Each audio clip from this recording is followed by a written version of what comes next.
Vamos continuar falando de queda de cabelo com ela, a doutora Carla Buzoni, que é médica dermatologista, membro da Sociedade Brasileira de Dermatologia. Boa tarde, Tudo bem? Regina. Boa tarde a todos, tudo ótimo. Seja muito bem-vinda. Obrigada. Por que a gente fala tanto de queda de cabelo? É uma ocorrência corriqueira entre as pessoas? Muito comum. Uma das queixas mais frequentes do consultório de dermatologia. Jura? Homens e mulheres e Homens qualquer e faixa mulheres. etária? Principalmente a partir dos 30, 40 anos. E quais as causas? Então, Regina, as causas de queda de cabelo, principais pelo menos, né? Isso. Tem aquela calvície, que é a queda androgenética, que é um fator genético, hormonal, né? Na verdade, na maioria das vezes, os hormônios estão bem normais, mas o indivíduo geneticamente tem enzimas no folículo do cabelo que vão receber esse hormônio normal, mas vai entender como se fosse um estímulo para afinar. Então é aquele cabelinho que vai ficando fino. Tá. Isso acontece normalmente a partir dos... mais de 50% das pessoas, dos homens com 50 anos ou mais, tem essa queda, esse afinamento dos fios, Tá. que é o que é popularmente conhecido como calvície. Mas nas mulheres também aparece. As mulheres também aparecem. As mulheres, a partir dos 50 anos, em torno de 20% vão ter esse afinamento, que é a alopecia androgenética feminina. E também tem outras causas que são muito comuns também, que chama eflúvio, né? Já ouviu falar, né? Queda de cabelo sazonal, nossa, meu cabelo está caindo muito. Então é assim, aquele paciente, aquela pessoa que está acostumada normalmente a não ver tanto cabelo no travesseiro, no chão, e de repente começa a notar. Porque o normal, Regina, é assim, entre 100 e 120 fios caírem por dia. É muita coisa, mas isso é normal. Tá. Quando você tem uma queda a partir de 200 fios, essa queda fica bem mais visível. E Já aí, é excesso. E pode ser assim, geralmente esse eflúvio ele acontece 3 meses após o estímulo. Então, então se o cabelo está caindo hoje, a causa... tem que ser revista. O que será que aconteceu lá atrás? A doutora Carla trouxe algumas dicas práticas, inclusive a gente já vai falar. Vamos aos mitos e verdades? Vamos. Doutora Carla Buzoni, é mito ou verdade que a genética influencia na queda de cabelo? É verdade, a genética influencia sim, que é aquilo que a gente estava falando sobre a alopecia androgenética. Se vocês quiserem até ver aqui, tem um protótipo do cabelo. Ah, legal. E isso daqui é a nossa pele, né? Peraí, onde é a pele? Todas são camadinhas da pele, isso aqui tudo é a pele. Tá. Olha como ela é complexa. Exatamente. Né? Tem todas as estruturas e olha só, isso aqui, esses são os fios de cabelo. Né? Na alopecia androgenética, acontece o quê? O hormônio passa pelos receptores, que são essas imagens também que a gente está vendo aqui no telão. O hormônio passa pelos receptores aqui do bulbo do cabelo e ele vai fazer com que uma enzima seja convertida de uma forma que vai estimular o fio a afinar. Então, esses remédios que a gente tem, que são muito conhecidos, como a finasterida, a dutasterida, espironolactona, são todos anti-hormonais que vão agir ali na região, bloqueando essa transformação para não afinar. Tá, então isso acontece por dentro e isso é o que a gente vê por fora. Exatamente, está tudo agindo aqui no fundo da nossa pele, no estímulo da base do cabelo, tá? Essa é a alopecia androgenética. É a mesma pessoa não, né? Não, aqui é para exemplificar que a mulher, como que é que a mulher pode perceber que está começando a cair cabelo? Estranho, por que está diferente? Sabe aquele risco que fica aqui central, quando você divide o cabelo? Começa a ficar uma avenida. Ele começa a ficar mais visível. Esse aqui é um extremo, né? Um caso extremo no qual se vê que ele vai abrindo, e aí a gente tem esse quadro. A mulher, nessa alopecia androgenética, ela tem uma coisa muito característica, que ela tem a permanência da implantação dos fios. É aquela mulher que, se você olhar aqui, ela não tem tanta entrada, mas quando ela baixa a cabeça, você vê justamente tudo ralinho. Isso. E aqui é o homem? O homem tem mais caracteristicamente as têmporas e a parietal, a região parietal, vai ficando mais fininha. O cucurutinho aqui. Exatamente. Tá. Continuando com mitos São e verdades. locais diferentes. Essa é super interessante. Essa daqui é a alopecia areata. É uma causa também corriqueira. Isso acontece em indivíduos predispostos. Então, assim, aquela pessoa que tem uma genética, mas o fator de gatilho é emocional. A gente teve muitos casos na pandemia, inclusive. Eu tive uma coisa assim, bem aqui no cucurutinho. É emocional, né? A principal... tem infecções também que podem causar, mas o paciente tem que ter uma predisposição e aí o estresse vai desencadear essa queda. Que é como se fosse assim, um furinho localizado. Exatamente. É uma região circunscrita sem cabelo. Tá. Isso, o que é? É o... Eflúvio telógeno, isso é o que a gente estava conversando sobre o eflúvio, que é aquela coisa assim, há 3 meses atrás aconteceu alguma coisa, e aí depois, então às vezes a pessoa fala, nossa, tá tudo bem, não aconteceu nada, mas há 3 meses atrás pode ter feito uma cirurgia, pode ter tido uma pneumonia. Um trauma emocional? Trauma emocional é muito comum mesmo. Pode ter tido também, por exemplo, hoje em dia o Covid, né? Também é uma causa. Dietas restritivas também, Rê. Dietas restritivas? É muito comum. Quem está se recuperando, quem já teve Covid, normalmente tem queda de cabelo como? É assim, nesse estilo aqui, nessa daqui. Eflúvio, que ela é espalhada, fica aí na mulher, diferente daquela alopecia androgenética que é poupada a inserção dos fios. Vai tudo. Vai tudo, inclusive a têmpora. Olha só a têmpora dessa mulher como tá bem mais visível. E a paciente, às vezes, não relaciona com o Covid, porque pode ser, no caso do Covid, é um pouquinho antes do que o eflúvio inconvencional, que ela vem até depois de 2 semanas, já pode começar a ter, mas tradicionalmente com 3 meses depois da infecção. Tá.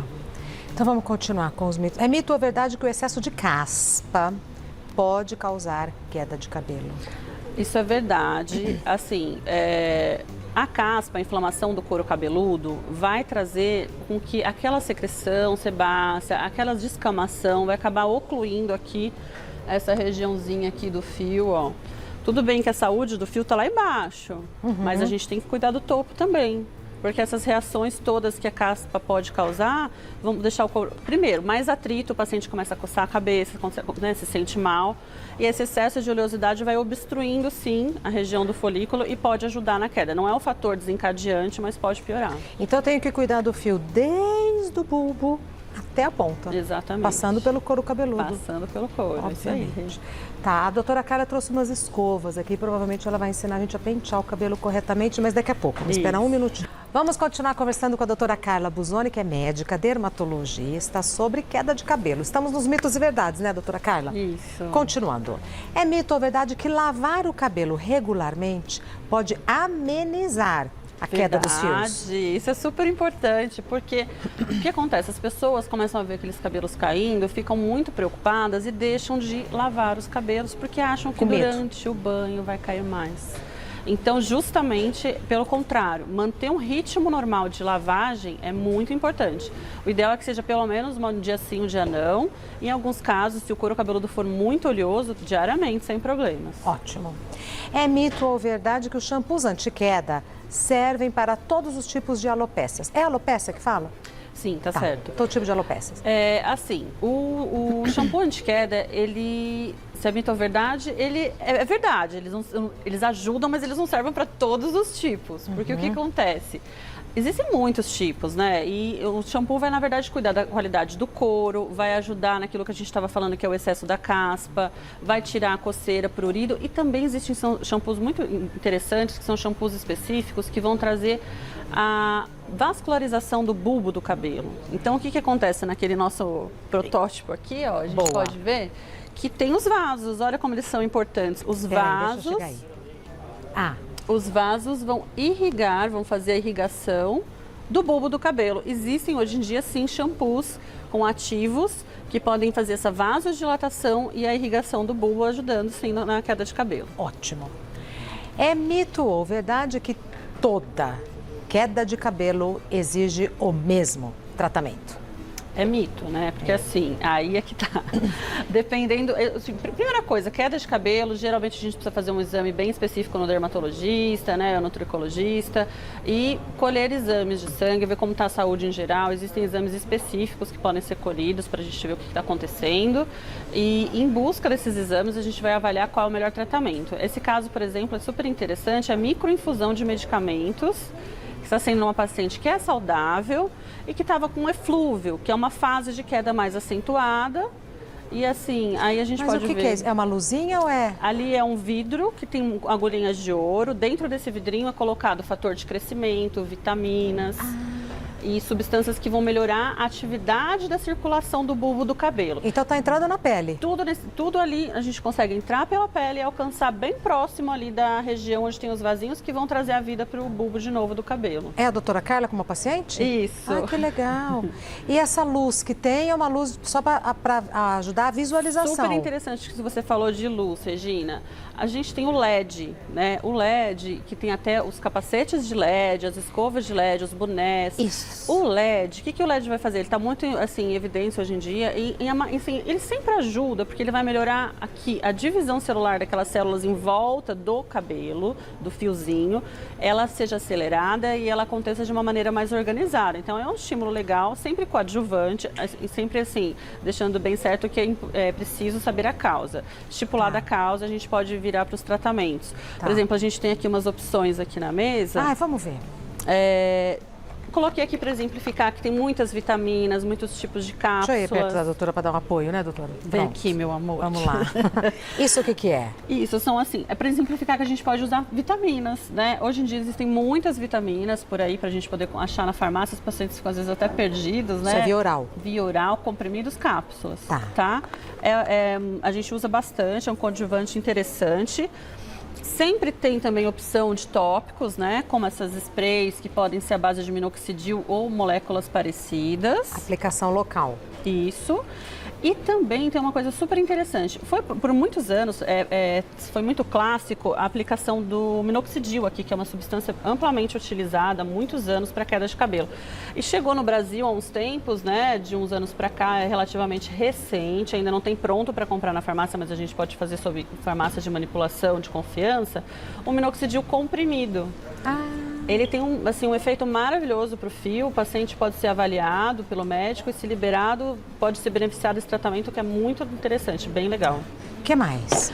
Trouxe para exemplificar aquela questão que a gente estava falando da lavagem do cabelo, né? Existem casos em que a mulher até fala, nossa, meu cabelo é muito oleoso e realmente me incomoda, escorre até pela testa, o cabelo fica todo empatumado, fica feio, eu escovo, não resolve. Existem shampoos com micropartículas naturais que você pode estar fazendo um peeling capilar. Tá dando pra ver? Tem umas bolinhas, né, nele.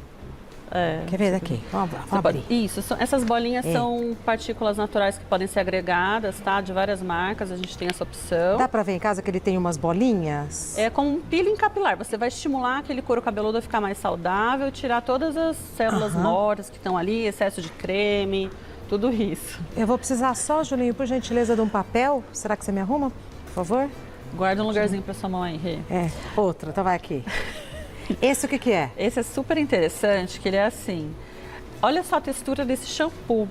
Por que ele shampoo? Isso é um shampoo e ele não faz espuma na sua casa, no seu couro cabeludo, não vai fazer espuma. Parece um creme hidratante. Porque ele é um creme de tratamento mesmo. Ele tem partículas que vão fazer o processo de retirada da inflamação e reposição do couro cabeludo. Então, ele vai fazer uma camada protetora. E não vai fazer espuma. Não faz espuma. Então, nem sempre aquele shampoo que faz super espuma é o que a gente está precisando, né? Não se assustem, mas ele é maravilhoso porque ele ajuda muito a recuperar o fio fragilizado e até aqueles pacientes que têm dor no couro cabeludo, ele ajuda também. Tem dor? Tem pacientes que têm dor no couro cabeludo. Outra coisa que eu trouxe aqui que eu achei muito importante é sobre o óleo de coco. Quem que gosta de óleo de coco no cabelo? Esse eu uso. Quer ver, ó? Ele vai estar na consistência firme, mas a hora que coloca na mão, vou pôr Você também. pode esquentar ali na mãozinha. Ó, tá vendo? Ele tá na consistência firme. A hora que a gente coloca na mão, ó, virou óleo. O óleo de coco ele pode ser utilizado depois da lavagem ou até antes da lavagem. Cheiroso. Não é o de que a gente come, é outro. O que a gente, assim, hoje em dia os óleos de coco até para culinária eles têm um processo bem interessante, né? Eles evoluíram bastante. Você pode comprar um que seja para culinária até de boa procedência, mas existem os da área cosméticas que são até melhores, né? Pela forma com que ele vai ser entregue mais puro para o couro cabeludo. Você pode aplicar nas pontas ou até do comprimento para baixo. E é interessante que o óleo de coco ele tem uma comprovação de que ele penetra na fibra. Aí se tratando da parte de cima aqui, na fibra mesmo. E ele vai deixar essa fibra mais íntegra. Então, para quem tem um cabelo muito poroso, quebradiço, ele é bem interessante. Tá. E as escovas? Isso. Então, assim, só também eu acho importante dizer que durante o banho as pessoas deixem o shampoo para o couro cabeludo, né? Boa. Não precisa passar shampoo no comprimento do fio. E aí enxágua e depois o condicionador no comprimento. Nada de passar condicionador no couro cabeludo, que isso também atrapalha bastante, tá bom? As escovas? As escovas, assim... A gente estava falando de couro cabeludo oleoso, cabelos oleosos, incomoda muito, é uma questão muito frequente no consultório. Gente, é super interessante essas escovas que têm pelos naturais, geralmente são pelos de javali. Elas retiram oleosidade durante a escovação. Ai, é firme? Bem firme. Então ela vai tirar toda a calorosidade, vai ficar tudo na escova. Depois você pode estar corriqueiramente lavando também, higienizando a escova. Mas é muito interessante porque eles vão... É uma oportunidade de você estar tirando a oleosidade junto da escovação. Tá. Essa daqui eu separei porque tá vendo que ela é vazada? Tô. Então às vezes as pessoas, por que a escova vazada? Ela é muito interessante para fazer a secagem dos fios. Porque quando você faz a secagem dos fios com uma escova que não é vazada, você pode trazer um calor muito alto para o fio e pode acabar arrebentando os fios, as hastes do cabelo. Tá. Então, por isso, e até também... O ar circula. Isso. E essa outra aqui é interessante para criança, porque as sardinhas são bem móveis, né? E elas ajudam no desembaraço, né? Tem a marca... que é bem conhecida, mas também hoje em dia na farmácia a gente tem várias opções e elas ajudam no desembaraçar de uma forma bem mais descomplicada do que aquela haste dura e rígida. E é divertido, né? Que colorido. Gostosinho, elas gostam, é interessante. Temos perguntas do pessoal de casa? Já venho. Vamos às perguntas do pessoal de casa para a doutora Carla Buzoni, começando com a pergunta da Mara. Tive Covid recentemente e notei que os meus cabelos estão caindo muito. Estou até com algumas falhas na cabeça. É normal e o que devo fazer? Sim, é esperado, né, que isso aconteça e não precisa se preocupar, porque normalmente, se a sua saúde está em dia, se você se alimenta bem, esse cabelo vai voltar a crescer. A não ser que você sinta que está demais, aí seria interessante procurar um profissional para estar tomando vitaminas para acelerar esse crescimento. Perfeito. Próxima pergunta enviada pela Renata. Penteados muito apertados e o uso de mega hair podem causar alopécia? Tenho usado mega hair e sentido que os meus fios estão caindo muito. Sim, é porque o penteado muito apertado realmente faz com que tenha uma tração, né, da fibra do cabelo. Tem até essa bonequinha aqui que a gente pode mostrar. Então, todos os penteados que fazem muita força aqui para puxar a região da franja, nas têmporas, que são áreas muito sensíveis, as têmporas do nosso cabelo, que tem pelos velos, que são pelos bem finos e pequenos, e também muita tração naquele rabo muito alto da nuca, ou até usar muitos grampos ou penteados muito apertados, podem induzir a queda de cabelo, sim. Ótimo. Próxima pergunta enviada pela Júlia. Tenho tireoide de Hashimoto e os meus cabelos caem muito. Porém, tenho bastante volume, não noto diferença na saúde dos fios. Essa queda de cabelo é normal? Pode ser por conta da doença? A tireoidite de Hashimoto, mais conhecida como hipotireoidismo, é bem comum, bem frequente na população. É interessante principalmente que se ela estiver com os hormônios em dia controlados, ela não precisa se preocupar. Mas se esse hormônio, assim como todas as doenças autoimunes, estão descontroladas, você tem que fazer realmente esse controle, porque se você começa a diminuir, alterar os hormônios, você pode ter um estímulo no folículo do cabelo que faz com que exista o eflúvio crônico, que é aquele paciente que está cheio de cabelo aqui na cabeça, só que não cresce. O cabelo não é um paciente que tem um rabo de cavalo fininho e tem também não consegue dar volume aqui no comprimento dos fios. Perfeito. Mais uma pergunta. Fernanda, como saber se eu tenho alopecia areata ou queda de cabelo? É possível notar alguma diferença? Geralmente a alopecia areata ela é circunscrita, então é o foco de uma rodelinha. Peladinho ali, que a gente chama, conhecido como pelada pela população, que é uma regiãozinha circunscrita, redondinha, que não tem fios. Ela é reversível, existe tratamento e não é cicatricial. Normalmente esse quadro é reversível. Mas, doutora, se demorar para tomar uma providência, aí fica... Existem casos mais graves, e inclusive de quedas de cílios e de pelos do restante do corpo. Pois é, o ex-goleiro, Ronaldo, ex-goleiro do Corinthians, teve. Perdeu todos os cabelos. Já venho, minutinho Combinado. Só. Mais uma pergunta para a doutora Carla Buzoni, pergunta da Lígia. Os meus cabelos já vinham caindo há algum tempo, porém, recentemente, notei que os meus cílios, olha bem que a doutora falou, meus cílios também estão caindo, é normal? Quando chega, assim, se ela não estiver usando esses cílios postiços, tiver algum problema alérgico com a cola e nada disso, ela precisa realmente investigar, fazer exames, porque pode ser um eflúvio muito intenso ou algum uso de alguma medicação mais forte, ou pode ser também uma alopecia areata difusa, que é raríssima, que não dá aquele efeito de pelada que a gente estava conversando e que faz cair os cílios também, tá? Existem tratamentos, mas... Doutora Carla Busoni é médica dermatologista, membro da Sociedade Brasileira de Dermatologia, e o Instagram da doutora Carla é DRA de doutora, DRA, _ Carla Busoni, tudo junto, Busoni com 2 Es, N-I no final, DRA, _ Carla Busoni. Isso que é TP, que a doutora Carla perguntou o que era TP, ali onde estão as letrinhas. Ah, obrigada. @DRA, _ Carla Busoni. Doutora, muito obrigada. Muito obrigada. Boa semana, saúde. Muita saúde para todos nós. Até breve. Até.